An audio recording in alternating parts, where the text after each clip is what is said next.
In chapter 2 of the book We Want to Do More Than Survive, Bettina Love opens up about her experience in Homestead, Florida, an impoverished community crippled by poor funding and horrid living conditions set up by an unfair tax system that maintains the vast wage and racial gap in America. She shares what education is like for children in a community where it is all about survival, both inside and outside the classroom. Only a short drive from Everglades National Park, Homestead, Florida is home to 80,000 residents from various backgrounds. Households range from extremely high statuses of wealth to the rugged poor. While an entire presentation could be given about the unstable living conditions of the less fortunate, this particular conversation is about the outlandish educational climate that has a stranglehold on the progression of the youth in these underfunded and unimproved communities. The problem does not just lie in Homestead. It is a rampant issue that spans across the entirety of the United States of America. Millions of children are robbed of a fruitful education because of the unbalanced tax system in place, which bases educational funds on local property taxes. In poor communities, this is quite obviously problematic, as most households generate minimal income and the homes have very little value. Love states that this system renders schools ineffective in providing poor students any type of real social mobility. There is more than just the issue of wage gap unevenly allocating funds to American schools. Love shares that a 2014 study reveals the wealth gap between white and black families had widened to its highest levels since 1989. In other words, poorer communities that receive minimal educational funding have a higher percentage of black families than any other race in this country. This results in a majority of white children receiving a more well rounded, well funded education than the majority of black children in America. Love states education is one of the primary tools used to maintain white supremacy and anti immigrant hate. She suggests that the system in place is a reinvigorated formation of all white classrooms, mostly in wealthy communities, where the majority of students will graduate and go to college, while the graduation rate in poorer communities remain low, resulting in less black students graduating, let alone advancing to post secondary studies. By repeating this vicious cycle of circulating the majority of white students to college while the majority of black students seldom progress beyond high school, it continues to keep affluent white communities the same while the poor black communities grow more destabilized and crumbling. And the more these communities crumble, the more their schools continue to fail, and not at a wrongdoing of their own. It is near impossible to consider the schools in poor communities an educational environment for the students. It is survival for each and every student involved. Children who should be getting an education to better their chances at a fulfilling life are left to make a choice between education and survival, and unfortunately, education is often not even an option on the table. No Child Left Behind was introduced in 2001. It was the nation's response to supposedly end the issues of educational funding in these poor communities.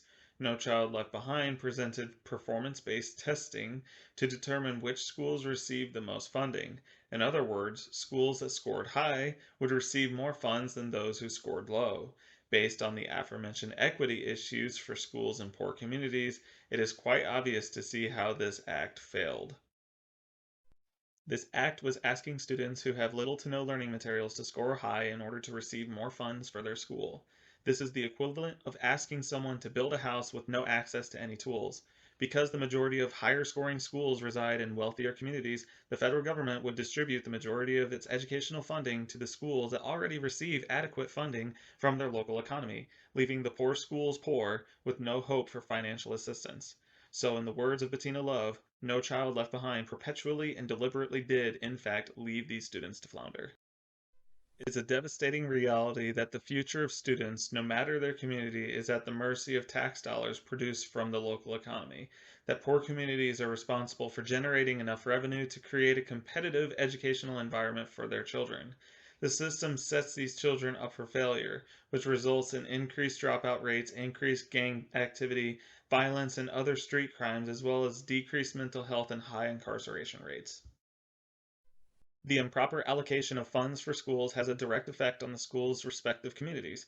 As students continually drop out, unlawful activity on the streets continues to grow. Students find that they have nowhere to go, so it becomes a game of survival. They have to turn to gangs in order to put food on the table or to put a roof over their heads.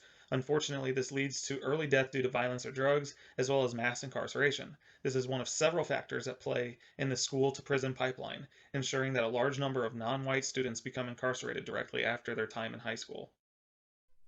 The current system is setting students up for failure, yet most Americans turn a blind eye to this issue. Many Americans who live outside of dark communities do not believe these issues even exist. The implementation of programs like No Child Left Behind gave people a false sense of resolve to the ever rampant issue. And even though vast media coverage has debunked that myth, many would rather remain ignorant. So rather than addressing the fact that there may be a flaw in the education system, people choose to ignore it, hoping it will resolve itself, perpetuating the inevitable failure for the underprivileged children. As these problems continue to grow, the black community becomes more agitated, and rightfully so. Many take up protests against the current system, but much like any movement involving mostly black people, white rage steals the spotlight. The trend for years is that black people keep getting repressed by white rage and white supremacy, even though the black community does and says nothing oppressive to the white community in any way. All the black community demands for is change, change with the current oppressive system that keeps their neighborhoods and schools crippled. Yet white rage takes the stage. A common theme that accompanies most protests centered on the black community evokes a response from the white supremacists and the whitewashed minds who believe that these protests are an attack on their image. While these protests generally do go against white supremacist beliefs, none of these protests are of any harm to any particular community. The protests demand change to the current structure of society, but because the current society works so well for the white community, many white people feel victimized when the structure of the bias system is under scrutiny. Personal attacks against the black community tend to grow as their message grows louder. The majority of the pushback comes from white supremacists. This pushback often results in violence and verbal attacks, which results in social and political pushback, ultimately hushing and misconstruing the message the black community was trying to convey. As off kilter this all may seem, this all ties back to institutional racism at its core. No matter how much fighting is done in the corner of less fortunate communities, there will always be pushback from white supremacists, racist politicians, and their racist policies that apply a stranglehold on the funding and support for poorer school districts. This institutionalized racism results in lower success rates in school, higher dropouts, higher crime, higher incarceration, lower property value, poorer economy, and ultimately reduced funding for the schools. Because of the multitude of issues that are strung out throughout society, it is difficult to determine a single change that needs to take place in order to fix this mess. While adequate funding for poorer schools would be a tremendous start, it is only a minor impact on the surface of an ever growing cancer that plagues the American school system, that cancer being systemic racism. Systemic racism is the key issue that keeps the schools in these communities oppressed. It is not just one single aspect that contributes to this rampant issue. The system as a whole, from the economy to the racist policies that keep these communities pinned down. In short, new ideas need to take place of old. New policies need to reshape the crippled world, and new avenues need to be carved to make way for the children of the future.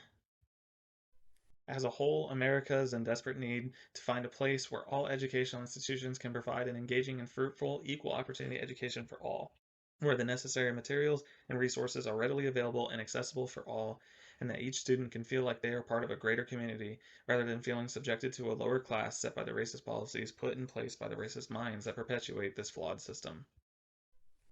For now, it is important that all incoming and present educators should take an oath to be part of Teaching for Change. We're teaching social justice in the classroom as well as teaching faculty and students to advocate for the education of each and every student in America. It is unlikely that a few educators can change an entire system, but it is extremely likely that a few educators can influence an oath for change, and for that oath to spread from classroom to classroom, from person to person, to hopefully reach one politician to another, to finally motivate the change that needs to be made in order to fix the broken educational system in America.